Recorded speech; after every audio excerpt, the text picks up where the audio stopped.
Welcome to crash course week number 7 lecture number 2। मैं हूं ज़ानुल आबिदीन, आपका फिजिक्स इंस्ट्रक्टर। आज के लेक्चर में हम बात करेंगे स्टेट्स ऑफ मैटर की, और इसके साथ साथ हम relation of temperature with motion of particles या फिर मोशन मतलब काइनेटिक एनर्जी के साथ टेम्परेचर का क्या रिलेशन होता है। Okay, so states of matter आपने बहुत दफ़ा पढ़ लिया। आपको पता है कि मैटर की जो है वो चार स्टेट्स होती हैं जो आपने पढ़ी हैं। So number 1 is solid, then liquid, then gas and then plasma। ये चार स्टेट्स जो हैं वो आप नॉर्मली स्टडी करते हैं। वैसे तो 6 होती हैं, लेकिन अभी हम सिर्फ आपके कैलिबर के मुताबिक 4 डिस्कस करेंगे। ओके, तो मैं इसमें ज़्यादा लिखूंगा नहीं, मैं ज़्यादा आपको एक्सप्लेन करता जाता हूँ कि जो सॉलिड्स हैं, सॉलिड्स की जो इंटर एटॉमिक डिस्टेंस होता है वो बहुत कम होता है। मतलब उसके जो पार्टिकल्स होते हैं वो क्लोजली पैक्ड होते हैं। इसी तरह से लिक्विड जो है उसके पार्टिकल्स जो होते हैं वो as compare to solid loosely packed होते हैं। ओके, इसी तरह से जो गैस होती है, गैस के जो पार्टिकल्स होते हैं वो रैंडमली मूव कर रहे होते हैं, उनमें डिस्टेंस जो है वो सबसे ज़्यादा होता है। ओके, सॉलिड्स के जो पार्टिकल्स हैं उनमें अट्रैक्टिव फोर्सेस सबसे ज़्यादा होती हैं। इसी तरह से लिक्विड में उससे कम होती हैं और गैसेस में ना होने के बराबर होती हैं। इसी तरह से सॉलिड जो है उनकी फिक्स शेप होती है। इसी तरह से जो लिक्विड्स होते हैं उनकी कोई फिक्स शेप नहीं होती, वो उस कंटेनर की शेप ले लेते हैं जिस कंटेनर में हम उसको डालते हैं, यानी पोर करते हैं। और इस तरह गैसेस की भी कोई शेप नहीं होती। तो इस तरह से आपने 3 से 4 या 4 से 5 पॉइंट्स तीनों स्टेट्स के जो हैं वो याद करने हैं। अब मैं जो आपके साथ डिस्कस करना चाह रहा हूँ वो प्लाज्मा है। नाउ व्हाट इज़ प्लाज्मा, क्योंकि ये सारी चीज़ें आपने जो है सॉलिड, लिक्विड, गैस के पार्टिकल्स या स्ट्रक्चर के मुताबिक या अरेंजमेंट ऑफ एटम्स के मुताबिक आपने इनके डिफरेंसेस पढ़े हुए हैं। तो हमारा जो टारगेट है for the time being that is plasma. Okay, what is plasma? Plasma is highly ionic state of matter. Yes, highly ionic state of matter. तो प्लाज्मा जो है वो highly ionic state of matter होती है। अच्छा, इसको हम किस तरह से डिफाइन कर सकते हैं? Plasma plasma is a gaseous state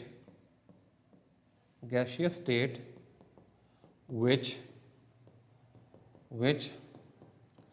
consists of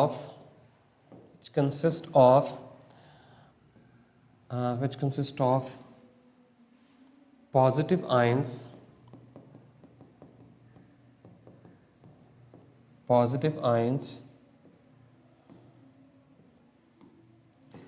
electrons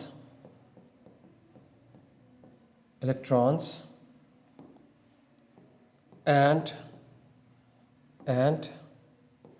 neutral atoms।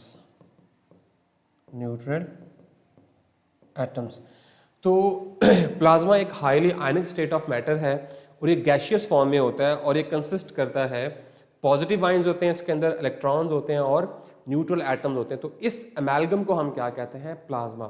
और ऑलमोस्ट 99% ऑफ यूनिवर्स जो है 99% ऑफ यूनिवर्स जो है वो प्लाज्मा से मिलकर बना हुआ है।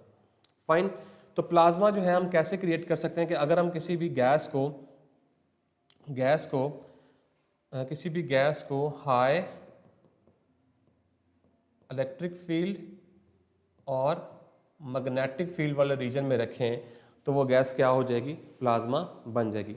या इसको एक और तरह से भी हम कह सकते हैं कि जैसे ही आप किसी गैस का, यानी गैस का टेम्परेचर जो है वो आप बढ़ाते हैं, टेम्परेचर इंक्रीजेस, यस, इतना बढ़ाते हैं कि उसके जो एटम्स हैं, गैस के एटम्स वो आपस में टकराते हैं और टकराने से क्या करते हैं कि इलेक्ट्रॉन्स को बाहर निकाल देते हैं। तो इलेक्ट्रॉन्स बाहर आते हैं तो हमारे पास इलेक्ट्रॉन्स बन जाते हैं और जो पीछे जो हमारे पास एटम रह जाता है वो पॉजिटिव आयन बन जाता है और कुछ एटम जो है वो न्यूट्रल ही रहते हैं, वो इलेक्ट्रॉन को लूज नहीं करते। तो उस अमेलगम को हम क्या कह देते हैं? प्लाज्मा कह देते हैं। तो ये basically fourth state of matter है, ये बहुत इंपॉर्टेंट है। 99% ऑफ द यूनिवर्स जो है वो प्लाज्मा से मिलकर बना हुआ है। इस तरह इसकी बहुत सारी एग्जांपल हैं, जैसे फॉर एग्जांपल अगर हम बात कर लेते हैं तो जो सन है हमारे पास, जो सन है हमारे पास, सन भी बेसिकली प्लाज्मा से मिलकर बना हुआ है। इसी तरह से स्टार्स जो हैं वो भी प्लाज्मा से मिलकर बने हुए हैं। इसी तरह आप अरोराज बेसिकली जिसे हम नॉर्दर्न लाइट्स भी कहते हैं, जो आपको ग्रीनिश या पिंकिश नज़र आती हैं पोल्स के ऊपर, साउथ पोल या नॉर्थ पोल के ऊपर, वो बेसिकली जो हमारी तरफ चार्ज पार्टिकल्स आते हैं अपर एटमॉस्फेयर में रिएक्शन के थ्रू, वो क्या करते हैं, लाइट्स को प्रोड्यूस करते हैं। इसी तरह हमारे पास नेबुलाज होते हैं। नेबुलाज हमारे पास बेसिकली दो स्टार्स के दरमियान जो डस्ट होती है, जिसको स्टार डस्ट भी कहते हैं, जो फॉग या मिस्ट की फॉर्म में होती है, उसको हम क्या कहते हैं, नेबुलास। तो वो भी बेसिकली प्लाज्मा से मिलकर बने होते हैं। यानी हमारी ज़मीन के अलावा कायनात में जो कुछ भी है ऑलमोस्ट वो प्लाज्मा से मिलकर बना हुआ है। ओके, तो ये मैंने आपको थोड़ा सा आइडिया दे दिया है कि प्लाज्मा जो है वो क्या होता है। बाकी आप सॉलिड, लिक्विड और गैस के दरमियान जो है वो फ़र्क खुद कर सकते हैं। सॉलिड जो है that is a low energy state, liquid is a intermediate energy state, and gases has intermediate energy, and gases has very high energy, then intermediate energy, and then low energy. इस तरह से tightly packed, loosely packed and are not packed. ठीक है, तो आप इस तरह से इसको क्या कर सकते हैं, देख सकते हैं। उसके बाद जो नेक्स्ट चीज़ आपने देखनी है मैंने आपको बताया कि जब भी आप किसी मटेरियल को हीट करते हैं, यानी कि किसी मटेरियल को आप जब हीट करते हैं तो उसकी काइनेटिक एनर्जी जो है वो क्या होती है, इंक्रीज होती है। और इसका डायरेक्ट रिलेशन होता है टेम्परेचर के साथ। किसके साथ होता है, टेम्परेचर। अगर आप टेम्परेचर बढ़ाते हैं तो काइनेटिक एनर्जी जो है वो बढ़ती है। इसको हम ग्राफ की फॉर्म में भी देख सकते हैं यहाँ पे, इस तरह से। अगर इस तरफ आप टेम्परेचर ले लें केल्विन में, और इस तरफ जो है वो आप काइनेटिक एनर्जी ले लें, जो ग्राफ बनेगा आपके पास वो बिल्कुल स्ट्रेट लाइन बनता है ऐसे। तो काइनेटिक एनर्जी और टेम्परेचर के दरमियान में डायरेक्ट रिलेशन है, जिसकी वजह से ये लीनियर ग्राफ जो है वो बनता है, लीनियर ग्राफ। ओके, टेम्परेचर को आप कैसे डिफाइन करते हैं? Temperature is actually a degree of hotness और कोल्डनेस ऑफ ए बॉडी। अभी मैं सिर्फ स्किम कर रहा हूँ, इतना ज़्यादा एक्सप्लेन नहीं कर रहा। अगर आपने इसका एक्सप्लेनेटरी लेक्चर देखना है तो आप फिजिक्स की प्लेलिस्ट में जा सकते हैं, वहाँ पे मैंने बहुत डिटेल के साथ इस पूरी बात को डिस्कस किया हुआ है। ठीक है, इसके अलावा आप एक और ग्राफ भी बना सकते हैं,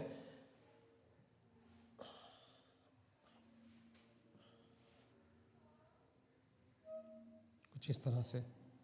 इस एक्सिस पे हम लेंगे temperature but in degree Celsius, और इस एक्सिस पे लेंगे हम प्रेशर। ओके, तो ये ग्राफ कुछ इस तरह से बनता है, इस तरह से। ओके, तो ये जो पॉइंट है आपके पास, ये वाला जो पॉइंट है दैट इज -273.15 डिग्री सेल्सियस। इसका मतलब ये है कि अगर आप प्रेशर को कम करते जाते हैं, देखिए प्रेशर का ताल्लुक भी किसके साथ होता है, काइनेटिक एनर्जी के साथ। मतलब यहाँ देखें ज़रा, pressure is also proportional to kinetic energy.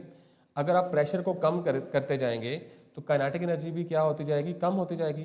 Kinetic energy जब कम होगी तो टेम्परेचर भी क्या होता जाएगा, कम होता जाएगा। तो आहिस्ता आहिस्ता टेम्परेचर कम होता इस पॉइंट पे आके हमारा बिल्कुल ज़ीरो हो जाता है, और इस पॉइंट को हम कहते हैं एब्सोल्यूट ज़ीरो।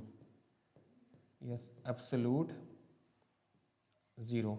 ये एक थ्योरेटिकल टेम्परेचर है जी। इस कायनात में जो सबसे कम टेम्परेचर है दैट इज़ एब्सोल्यूट ज़ीरो, और ये एक थ्योरेटिकल टेम्परेचर है, हम इसे कभी भी प्रैक्टिकली अचीव नहीं कर सकते। लेकिन ये थ्योरेटिकली हम अचीव कर सकते हैं, लेकिन प्रैक्टिकली अचीव नहीं कर सकते due to some different reasons.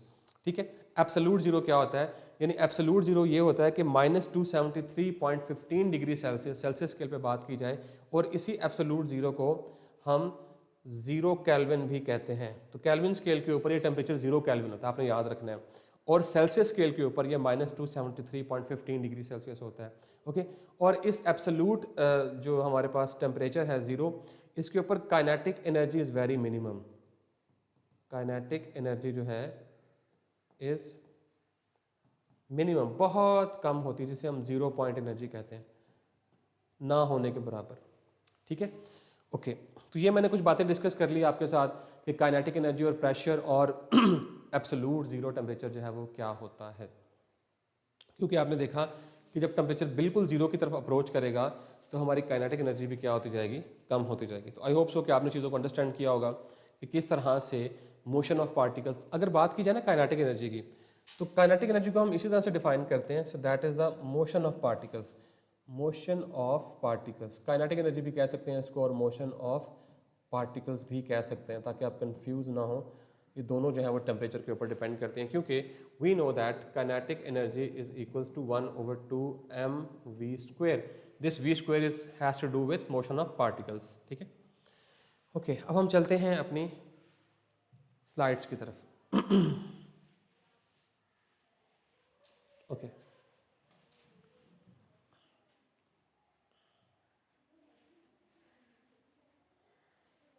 Okay, start करते हैं जी। ओके,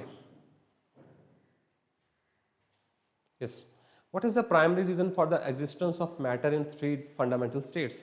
जी, जब हम पढ़ते हैं स्टेट्स ऑफ मैटर तो हम ऊपर डिफाइन करते हैं किस बेसिस के ऊपर हम मैटर को 3 स्टेट्स में डिफाइन कर रहे हैं, डिवाइड कर रहे हैं। ये size of the particles, the colour, the gaps between the particle. Very good Nabiya Syed, this is the gap between particles. जी, तो गैप्स के लिहाज से हम क्या करते हैं, स्टेट्स ऑफ मैटर को डिवाइड करते हैं। ओके, नेक्स्ट मूव करते हैं। In which state of matter do particles have the strongest attractive forces between them? Yes, this is obvious. This is also C, and that is solid. Fine. Okay. How do particles in liquid move? Yes, particles किस तरह से move करते हैं, क्योंकि liquids and gases are fluids. Fluids क्या करते हैं, flow करते हैं, तो particle जो है वो एक दूसरे के ऊपर glide करते हैं. Yes, so the flow and glide over each other, constantly changing position. तो इसका सही ऑप्शन जो है वो हमारे पास सी है। ठीक है, क्लियर है? ओके, नेक्स्ट मूव करते हैं। Yes, which state of matter has a regular pattern of particle arrangement? Yes, solid, liquid and gases. Fourth का A, very good. So fourth is A. Solid जो है उनमें रेगुलर पैटर्न होता है, liquid में arrangement थोड़ी सी खराब होती है, लेकिन गैसेस में कोई अरेंजमेंट नहीं होती, और प्लाज्मा भी कोई अरेंजमेंट नहीं होती। ठीक है, what is plasma primarily compose of? Yes, मैंने आपको बताया था इसमें 3 स्पीशीज होती हैं। Very good, positive ions, free electrons and neutral atoms. Very good, okay, next move करते हैं। What percentage of the visible universe is estimated to be made up of plasma? Yes, this is 99% of the universe, visible universe is composed of plasma. ठीक है? The temperature of a substance is directly proportional to average. Yes, 7 का C, very good. Kinetic energy of particles. क्योंकि हमें पता है कि temperature का direct relation kinetic energy के साथ है। और अगर आपसे पूछ लिया जाए कि काइनेटिक एनर्जी कौन सी फॉर्म, तो आपको पता होना चाहिए कि ट्रांसलेशनल काइनेटिक एनर्जी होती है, जिसका ताल्लुक टेम्परेचर के साथ होता है। ठीक है, ओके, नेक्स्ट मूव करते हैं। What is the value of absolute zero on the Celsius scale? Yes, very good, 8th का है सी, -273.15 degree Celsius. Okay, next move करते हैं। Which of the following is not mentioned as an example of plasma in nature? Yes, sun is a plasma, auroras is a plasma, lightning strike is a plasma, but a glacier is not plasma. Very good, सही option जो है वो आपने सही बताया, D. Okay, next move करते हैं। At absolute zero, what is the state of particles of the substance? Yes, particles जो हैं वो किस तरह से बिहेव करते हैं, मैंने आपको भी बताया था। Very good Nabiya Syed, this one is they have the least kinetic energy. तो उनकी जो काइनेटिक एनर्जी होती है वो सबसे कम होती है। Why do solids have a fix shape while liquids do not? Yes, तो आपको पता है कि सॉलिड जो है उनकी अट्रैक्टिव फोर्सेस बहुत ज़्यादा होती हैं, और दूसरा वो क्लोजली पैक्ड होते हैं, जिसकी वजह से वो अपनी पोजीशन के अक्रॉस वाइब्रेट तो करते हैं लेकिन वो अपनी जगह छोड़ते नहीं हैं। लिक्विड्स की कोई फिक्स शेप नहीं होती क्योंकि उनकी अट्रैक्टिव फोर्सेस वीक होती हैं, जिसकी वजह से वो पार्टिकल्स को अलाउ करते हैं कि वो फ्लो कर सकते हैं और एक दूसरे के ऊपर ग्लाइड कर सकते हैं। तो इस वजह से वो हर जो हमारे पास कंटेनर होता है उसकी शेप को ले लेते हैं। ओके, नेक्स्ट मूव करते हैं। Define plasma and give two examples from daily life. So plasma is a fourth state of matter. So it is an amalgam of positive ions, electrons and neutral atoms. It is hot, bright and highly ionized gas. Daily life में जो है वो neon sign lights जो आप use करते हैं traffic lights के अंदर, एंड वेल्डिंग आर्क प्लाज्मा वो आपने देखा फ्लेम हम यूज़ करते हैं जहाँ पे जो है वो वेल्डिंग हो रही होती है, जो उनके पास गन सी होती है, उसमें भी जो मोमेंटरली प्लाज्मा जो है वो जनरेट हो रहा होता है, क्योंकि वहाँ पे जब उसको बेल्ड करते हैं तो उससे क्या होता है कि वहाँ पे कुछ इलेक्ट्रॉन्स फ्री होते हैं, कुछ पॉजिटिव आयंस बनते हैं मोमेंटरली, तो वो वहाँ पे भी एक इंस्टेंटेनियस प्लाज्मा जनरेट होता है। नेक्स्ट है what is absolute zero? Yes, absolute zero क्या है कि कायनात में कम से कम टेम्परेचर जो है जो हो सकता है वो 0 केल्विन हो सकता है, जहाँ पे सारे के सारे पार्टिकल जो हैं वो अपनी एनर्जी को लूज कर देते हैं और उनकी बहुत कम एनर्जी होती है, बहुत माइन्यूट सी एनर्जी होती है, और उस एनर्जी को हम कहते हैं लीस्ट काइनेटिक एनर्जी या 0 point energy, and no heat energy is available to move them. और वहाँ पे उस वक्त हमारे पास किसी किस्म की हीट एनर्जी या इंटरनल एनर्जी अवेलेबल नहीं होती। So how does the density of substance change as it transit from solid to liquid to gas? Yes, तो आपको पता है कि हाईएस्ट डेंसिटी सॉलिड की होती है। जब सॉलिड को हम लिक्विड में कन्वर्ट करते हैं तो चूंकि वॉल्यूम इंक्रीज करता है हीटिंग के दौरान, तो हीटिंग के दौरान जब वॉल्यूम इंक्रीज करता है तो डेंसिटी पहले से क्या करती है, डिक्रीज करती है, क्योंकि हमें पता है कि density has an inverse relation with volume. जब सॉलिड से लिक्विड में जाएंगे तो वॉल्यूम इंक्रीज करेगा और डेंसिटी क्या होगी, डिक्रीज। इवन जब हम लिक्विड से गैस में जाएंगे तो वॉल्यूम और इंक्रीज करेगा, डेंसिटी और डिक्रीज करेगी। ठीक है, तो इसका सही ऑप्शन जो है, सही आंसर जो है वो ये है। ठीक है, क्लियर हो गया कि जब हीट करने से अट्रैक्टिव फोर्सेस जो हैं वो कम होना शुरू हो जाती हैं, बॉन्ड्स टूटने शुरू हो जाते हैं। ओके, नेक्स्ट है explain what causes an aurora. जी, जो नॉर्दर्न लाइट्स की मैंने आपसे बात की थी, जो आप पोल्स पे देख सकते हैं, उन्हें हम कहते हैं अरोरा बोरियालिस, जिसे पोलर लाइट्स भी कहते हैं। ये एक सोलर फिनोमेना है कि देखें, अगर मैं आपको समझा सकूं अभी तो आप इसको समझ लें कि ये सूरज है, और सॉरी सूरज मैंने बहुत छोटा बना दिया। Let's say this one is our sun and this is our earth. Okay, तो अर्थ के गिर्द जो है वो मैग्नेटिक फील्ड मौजूद होती है, जिसे मैग्नेटोस्फीयर कहते हैं। ओके, और यहाँ से सोलर फ्लेयर जो हैं वो आते हैं, यानी आग के तूफान। और आग के तूफान में बेसिकली चार्ज पार्टिकल्स होते हैं। वो चार्ज पार्टिकल जो हैं वो जब इस मैग्नेटिक फील्ड, जो अर्थ की मैग्नेटिक फील्ड है, जो कि मोल्टन आयरन की वजह से है, जो ज़मीन की कोर में मौजूद है, उसके साथ इंटरेक्ट करती है, और फिर यहाँ पे जो है वो चार्ज पार्टिकल जो हैं वो जब वो स्लो डाउन होते हैं तो वो एनर्जी को एमिट करते हैं। इस वजह से वो एनर्जी जो है वो आपको इस पोल और इस पोल के ऊपर नज़र आती है, क्योंकि यहाँ पे मैग्नेटिक फील्ड क्या होती है, स्ट्रांग होती है। और वो जो लाइट्स होती हैं उन्हें हम क्या कहते हैं, अरोरा बोरियालिस। ठीक है, ओके, नेक्स्ट मूव करते हैं लॉन्ग क्वेश्चन की तरफ। Compare and contrast 3 fundamental states of matter. जी, आपने तीनों स्टेट्स को क्या करना है, अलहदा अलहदा से बताना है, कंपेयर करना है। कंपेयर का मतलब है एक दूसरे के साथ आपने देखना है उनमें, और कंट्रास्ट करना है मतलब उनमें क्या क्या फ़र्क है। इस तरह से कंपेयर करना है कि तीनों में फ़र्क वाज़ेह हो जाए। ओके, पहला पॉइंट आपने क्या लेना है, attractive force between the particles, यानी सबसे पहले पॉइंट में आपने अट्रैक्टिव फोर्सेज जो हैं वो बतानी है। उसके बाद आपने अरेंजमेंट बतानी है, उसके बाद मूवमेंट बतानी है, और नंबर 4 पॉइंट जो है वो आपने डेंसिटी बतानी। तो ये आपके पास एक चार्ट बन जाएगा, एक ग्राफ बन जाएगा, या टेबल बन जाएगा सॉरी, जिससे आप ये लॉन्ग क्वेश्चन जो है वो क्या कर सकते हैं, अटेम्प्ट कर सकते हैं। ओके, नेक्स्ट मूव करते हैं।